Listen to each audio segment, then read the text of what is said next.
Hello guys, welcome to my channel. This is MJ Starao nagsasabing food is life.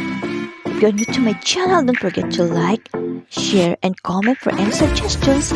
And subscribe now and hit the notification bell for upcoming videos to come. Hello mga kapodi, ito naman po si MJ Starao nagsasabing food is life. And today's episode po, magluluto po tayo ng pinakbet na okra at ampalaya.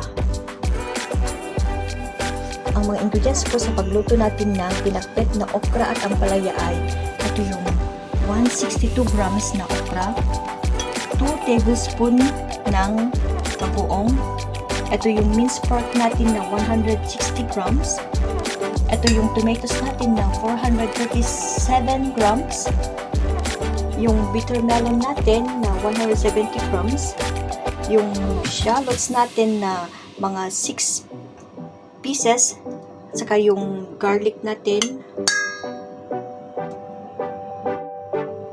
ito yung kamatis natin, hinog,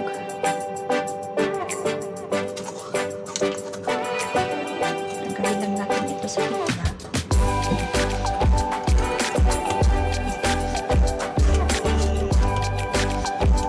Make sure yung kamatis natin ay hinog para mas masarap sa pagluto ng ating pinakbet.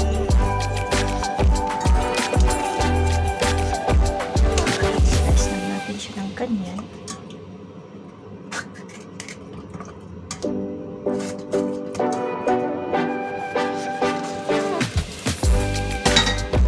Then, ang gawin natin sa kamatis natin, mash lang natin using our hands. Be sure to wash your hands.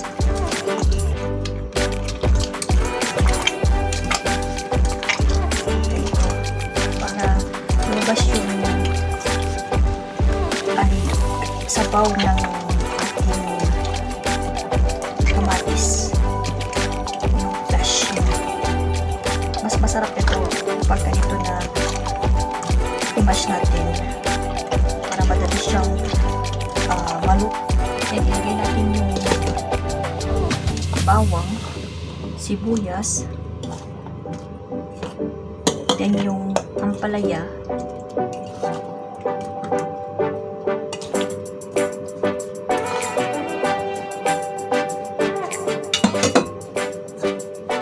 then yung okra.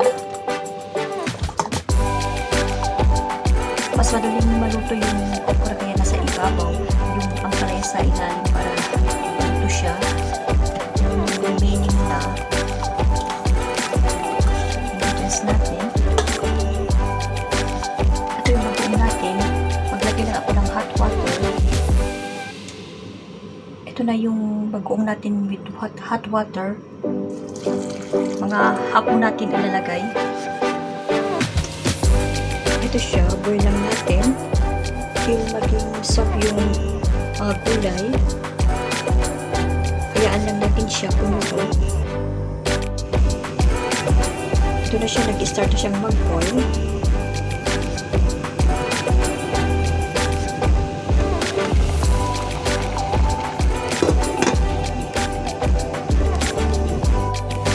Ito yung kawali natin, yung minced pork natin. Lutuin lang natin siya. Then, after na fry, ilagay natin sa ating pinakbet.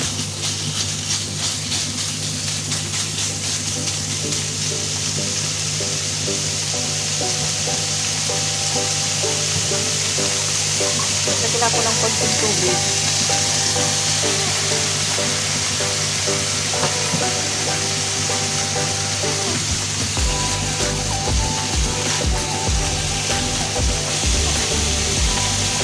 Itong minced pork ko, naglagay lang ako ng konting soy sauce, sugar, at saka paminta. Very light lang po para may lasa yung ating minced pork. Ito po siya ang ating pinakbet. Hayaan lang natin siya kumulo.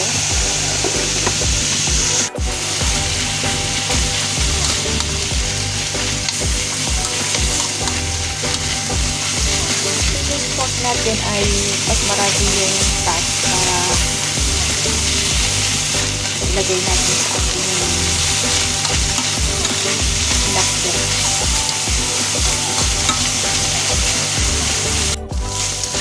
Tingnan natin yung discot natin ang pure brown.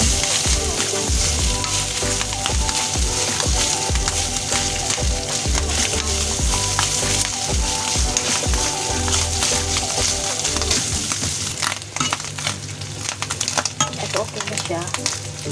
Set aside lang natin. Ilalagay natin sa ating mince. Ganito na siya.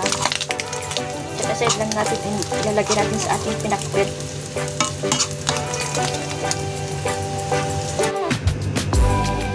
Ito yung ating pinakbet. Ilagay lang natin yung minced pork natin.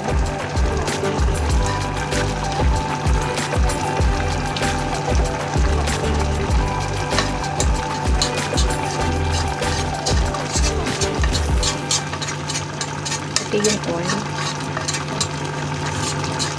Kaya lang natin siyang kumulo. Huwag natin haluin.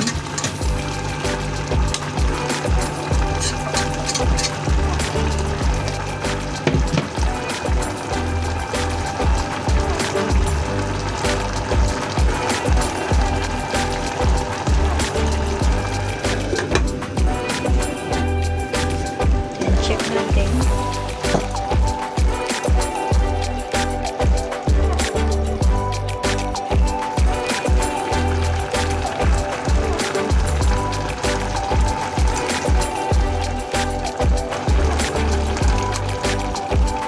Soft na siya.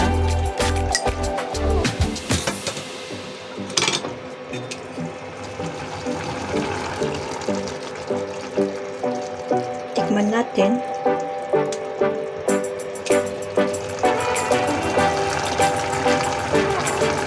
Okay na po. Ito na siya. Tikiman time. Ito ang palaya natin at saka ating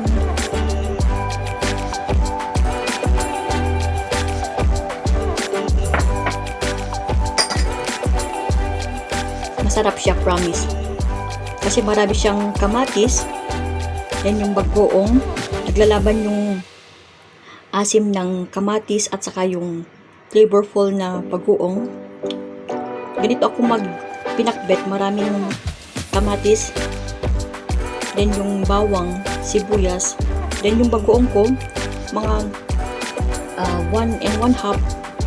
Then naglagay ako ng tubig na 1 cup yung hot water, then yun ang pinang-tubig ko together with yung kamatis. Must try this recipe ni MJ Saraon na pinakbet with okra at ampalaya. Thank you!